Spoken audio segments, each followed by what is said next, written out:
insolite xëy na sax moo tax mu nekk constitué de prétexte. Exactement. Un professeur de médecine qu'on évacue pour dem faj ko moom mi daan faj di jàngal ñiy faj. Ça fait insolite mais ça repose la problématique ou insuffisance yi nga xamante ni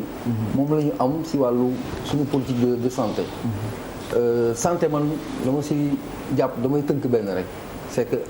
moom moo nekk au début et à la fin de tout. Au début et à la fin de tout quel que soit li ngay wut dans la vie quand il n'y a pas de santé c'est pas réalisable. Boo remonter un peu quand tu sors du cadre du Sénégal xam nga il y a quelque temps on parlait des OMD. Objectifs pour le millénium du développement. La santé avait une place extraordinaire. Aujourd'hui à l'état actuel on parle de développement durable. Mais est-ce que les gens ont fait l'évaluation de l'OMD par rapport à la santé? On l'a pas fait.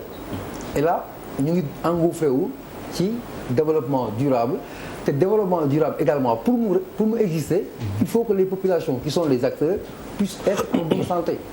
Xam nga ça résume tout. On tend vers le développement et développement soubassement bi c'est la santé. Man loolu laa jàppagum ci li ma si xalaat et que pour le cas du Sénégal am na yu bëri yoo xam ne dafa doy waar parce que Malal l'a soulevé un peu les revendications les complaintes sont plus d'ordre pécuniaire que autre chose. Santé bu ku am budget santé bu doy amul dans le monde y en a pas. boo xam ne dafa am moyen politique santé réel à 100% amul. Da ngay couvrir le maximum parce que chaque jour am na ay phénomènes yu bees yu génn docteur. Chaque jour il y a des phénomènes qui sortent chaque jour les recherches qui génnent ay résultats les gens travaillent les maladies se suivent et ne se ressemblent pas wala se ressemblent parfois. Boo jëlee exemple de la France temps yële le corps médical ñoom grève xam quand tu es un élément de la santé au Sénégal nga gis xëy na tubaab di grève mais je dis mais attends mais nous qu'est-ce qu'on doit faire urgentistes yi et tout ils sont mal payés la ñuy wax. Urgence yi c'est insuffisant ñu koy gérer et maltraitance bi nga xamante ne c'est bizarre xam nga fii on dit que l'accueil n'existe pas les gens sont arrogants or ailleurs c'est les médecins le corps soignant ñooy revendiquer respect parce que les gens les attaquent dañoo sonn phénomène inverse là quoi ici autant on réclame un respect pour le malade le docteur demande qu'on le respecte donc muy problème bu yaatu boo xamante ne je crois qu'il faut que ñu prioriser la santé pour moi il faut qu'on en fasse une priorité dans notre pays li ci ëpp solo ci wàllu koom-koom ñu def ko foofu renforcer njàng bi li ci des ñu naan yàlla baax na quoi xaaral ma jaay deuxième thème bi d'ailleurs c'est la question qu'on va poser BRT bi c'est bien mais est-ce que c'était une priorité par rapport ak xaalis bi ngeen on parle de la santé ndax gënul woon ñu def ko ci système santé bi pour nit ñi bañ faj yow ci bitim réew alors Pape Djibril pour que tour de table bi mën a mët et docteur wuyu ci Ali Kala gi puisqu'on connaît le problème on vit ça au quotidien on va vers les solutions ak moom un peu ton avis sur ce qui se passe le prétexte de l'émission. xam naa ne man ça va faire bientôt 1 an ñu nekk ci jàkkaarloo mais santé bokk na ci question yi ñu fi gën a soulever lu ñu mën di wax rek dañ ciy ñëwaat parce que dafa transversal te lépp dafay delluwaat foofu te Bouba wax na ko capital humain bu fekkee ne dañu wax ne moo nekk au cœur aujourd'hui des politiques publiques bala nga ne naam foog nga nekk fa je pense que c'est fondamental. La santé elle n'est pas malade c'est le dispositif de gestion du service de la santé qui est totalement à terre c'est ça le problème fondamental que nous avons te li ci njëkk pour man premièrement mooy est-ce que aujourd'hui nous avons un système d'éducation et de prévention d'abord est-ce que système boobu am na xam naa docteur dinañ ci dellu si su système boobu amee man de franchement su amee dina ma jaaxal d'éducation et de prévention parce que su amoon canal yi nga xam parce que Sénégal adduna bi fi mu toll loo bëgg nit ñi yëg ko rek ñu yëg ko loo bëgg ñu xam ko it ñu xam ko ban yitte la ñu am ci éducation ak prévention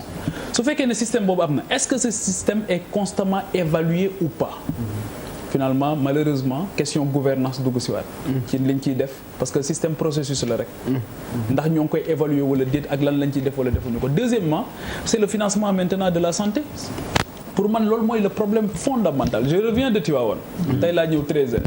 hôpital Tivaouane toog na 14 jours amul eau potable amul ndox les gens travaillent dans des conditions difficiles j'étais à quelques kilomètres de Pekes à 7 kilomètres de Pekes amul benn structure sanitaire bu fa nekk lu la mën di dal avec des moyens de transport yoo xam charrette moo fa nekk ba tey tu es obligé nga débrouiller wu yàlla na bu mu la dal guddi. fi ma jaar yëpp en réalité su ma accès rek li may njëkk a laajte mooy loolu l'accès li ñu tuddee accès universel. mbir yi nga xamante ni soin de infrastructure de base yi nga xamante ni ñëpp a ci war a jot tey waratul nekk luxe. Je suis désolé de le dire. C'est le constat qui est triste mais qui est vrai boo génnee tu as ce souci qui est permanent. waaw te xam naa ne ci BRT bi buñ ci waxaat dinañ ci waxaat. dinañ dellu siwaat ci loolu. Pape Djibril pour dëggal li ngay wax xalif bi tamit ci kàddu yi mu yëg bokk na ci hôpitalu Tivaouane bi dégg nañ plaidoyer encore une fois te su ma juumul daaw waxoon na ko. mais c'est un vrai problème xam nga tey jii Tivaouane am na peut-être autorité religieuse bu am baat bu mën a wax bu koy waxal mais ñi amul ku leen waxal nag tey c'est ça le problème beneen bi mooy option yi ci financement bi aussi parce que France ak luñ ci mën di wax bu sañoon sunu borom barke yëpp di fa faju ji waaye gars yi ñooy dugal seen xaalis ci réew mi te bailleurs yi seen subvention yëpp subvention conditionnée la ñoo lay wax fi nga koy def am na si ñoo xamante nii sax dinañ si dellusiwaat ci kanam subvention conditionnée à l'extrême la bu ñu fi ñëwee tabax fi benn affaire bu lamp yàq ko foofu sax seen réew lañ koy jële ji lamp bi dinañ si ñëwaat. Donc option yi tamit foofu dafa des leneen li nga xamante ni DER pour man mooy le problème fondamental et que politiciens yi loolu la ñuy reyee depuis 60 ans mooy que ne tant que commencé wuñu bu ñuy def dara di sóor ne service bii may def kat dama koy utiliser du ñu ci góorgóorlu. Est-ce que tey jii transport public bi yaa ngi leen ciy gis est-ce que école publique bi yaa ngi leen ciy gis est-ce que santé bi yaa ngi ciy gis seen njaboot. kan moo ci dëkk tey fongole mi wala mu dëkk boo xamante ni jabaram ci hôpital ba lay amee doom mais bu ko wóoree ne jabaram du fa amee doom mais du góorgóorlu ci maternité bi lu mu fa def nag daal di koy photo dugal ko ci internet bi jàpp ne def na fa dara jàpp ne sax action de solidarité la te xamul ne obligation la donc pour man le problème fondamentalement c'est l'éducation et la prévention dans un premier temps et alors, ensuite la question lancinante du financement comment on finance la santé aujourd'hui alors docteur bu ma jàppee li ñu wax yëpp defe naa diagnostic bi ñu ne diagnostic bi ñu def déficitu plateau médical génn na si effectivement mais xam nga aussi boo jëlee système sanitaire système boo mën a jël ci ñetti tànk lay dox système d'abord ressource la mooy d'abord ressource humaine ressource matérielle ressource technique ñaareelu tànk bi mooy organisation ñetteelu tànk bi mooy institution mooy li ngeen fi résumé yëpp ñett yooyu nag boo ko gisee système sanitaire Sénégal ñett yëpp dañoo sooxe ndax boo jotee ressources yi bu ñu jëlee ressources humaines formation wax ngeen ko léegi ñu ni dañuy fàttali ne faculté de médecine Dakar am na 101 ans ci ren maanaam téeméeri at ak benn ñu ngi tàggat ay docteurs Sénégal moo tàggat docteurs yi nekk Afrique de l'Ouest yëpp ak ba ci Maroc ba ci Tunisie ba une partie de l'Algérie ak de l'Afrique francophone ba Madagascar ku fa nekk docteur tey ña la jàngal Dakar lañ jànge donc problème ressource humaine bi formation bi baax na bu ñu jëlee aussi ressources financières yi dafa manqué moo leen jox financement de la santé dinañ ci dellu si kanam tuuti bu ñu jëlee ressources techniques yi foofu lañ tardé parce que xam nga léegi la médecine moderne n'est plus une médecine scientifique c'est une médecine technologique et scientifique en même temps la base de la médecine maanaam sookul bi science la mooy li nga wax sànq da ngay ñëw nekk jeune am mention ñu yóbbu la nga jàngi am nga xam-xam mën nga jàng mais boo génnee dañu xool ne léegi yàlla l'intelligence artificielle dafa dugg ci médecine bi loolu moo waral tey évacuation yu bëri di am parce que médecins sénégalais yi mën nañ faj tàgg nañ leen tey boo amul dëkk booy dem ba États-Unis boo demee ba CDC nga xam ne mooy centre bi gën a ngand ci àdduna ci en matière de recherche ak en matière d'infectiologie ay sénégalais ñu ngi fa di liggéey boo demee France tey chef de service yu bëri ay sénégalais lañ te dañuy jànge fii France di leen yóbbu leen loolu beneen problème la aussi donc problème ressource humaine bi posé wul fi mu posé léegi mooy par exemple tey xale yi bu ñu jàngee ba pare foofu beneen problème boo xam ne il faut ñu souligner ko lu am solo la mooy spécialisation xale yi Sénégal yi parce que man mënuma concevoir tey sur 1500 DS mooy xale étudiants yi nga xam ñooy jàng pour nekk spécialiste 500 ñoo ci sénégalais 1000 yëpp ay étrangers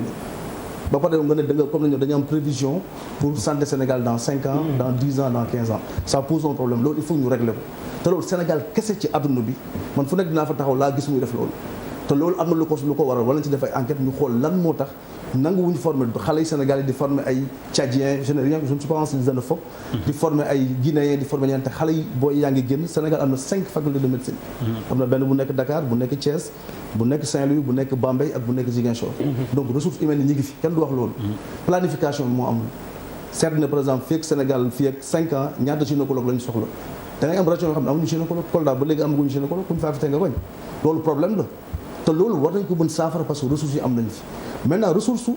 techniques yi mooy suñu problème bu mag bi parce que santé dafa màgg ci diggante 20 ans yi passé te ñun màgguñu c'est-à-dire dañu ko waroon di former ay médecins scientifiquement ils sont très bien mais techniquement tey dafa ñu raw parce que tey boo gisee ñi ngi évacuer nit parce que mënuñu ko faj Sénégal mais ñi ko mën a faj ñi ngi fi mais li ko mën a faj moo fi nekkul waaw loolu bu ñu ko déggee est-ce que duñu wax ni suñu dirigeants yi. mais loolu mooy problème bi xam nga defuñu priorité. santé bi dafa nekkul priorité ni pour les Sénégalais nekkul une priorité ni pour les gouvernants parce que France bi ñu évacuer ay nit France du defal matériel médical ñoom ak Sénégalais am. Maroc du defal matériel médical yu bëri Japon lañ koy defaree Corée Chine wala dans les pays de l'Europe du Nord. c'est-à-dire que France tey bu ñu la fa yóbbu pour PET scan da ngay xool PET scan amul ñu ngi wax cancer ñu ngi si octobre rose.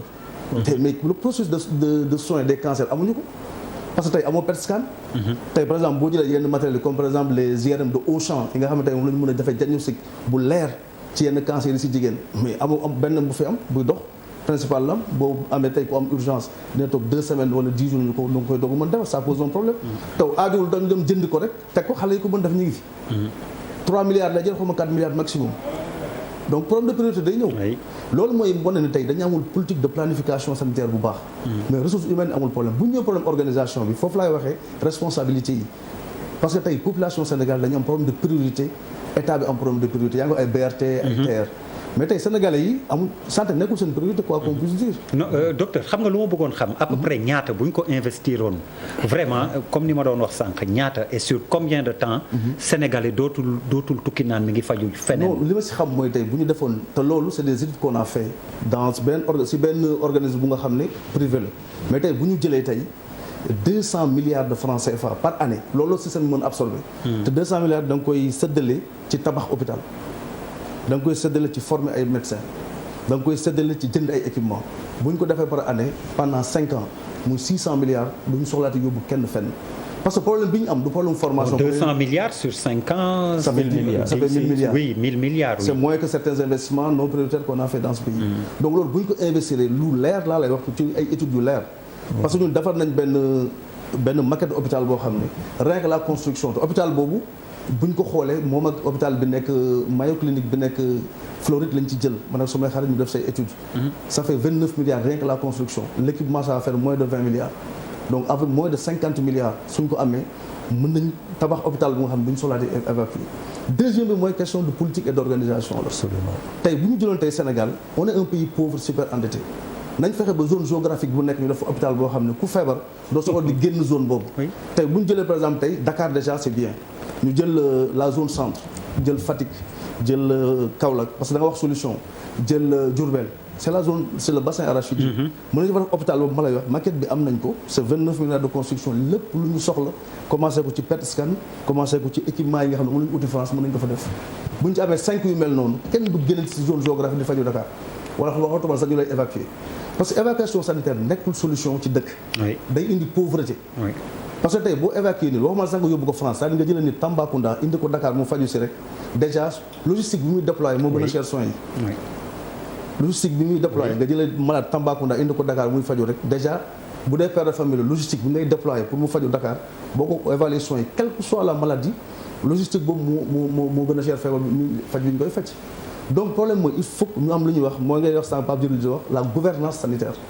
système bi dañ ko dépassé léegi les gens parlent maintenant de gouvernance c'est-à-dire que il faut ñoom système boo xam ne dañuy def ay prévisions